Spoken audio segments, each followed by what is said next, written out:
Zdravo svima! Danas pravimo jedan nevjerovatan napitak koji fenomenalno topi salo, a pije se jedna čaša ujutru pre doručka i tokom dana još jedna.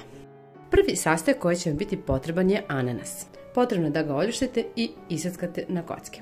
Ananas sadrži malo kalorija, a puno vlakana i vode, pa će vas brzo zasititi. Podstiče rad sistema za varenje, a sadrži i vitamin B1 koji pomaže u razgradnji ugljenih hidrata. Ali nećemo upotrebiti ceo ananas, već ovako jedan mali deo. Treba će vam zatim jedan krastavac koji ćete također da iseckate i stavite u blender. Krastavac sadrži puno vode i svega 16 kalorija, a deluje i kao diuretik.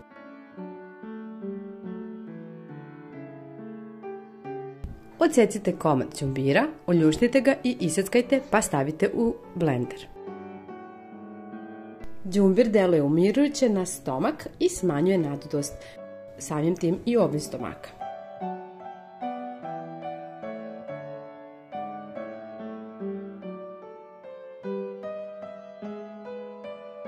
Sada nacedite sok od jednog limuna.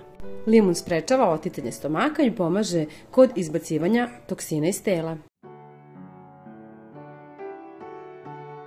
U blender dodajte vodu. Možete dodati do 1 litar vode.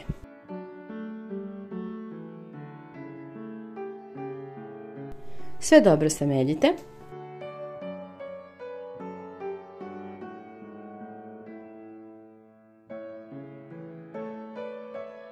A zatim procedite.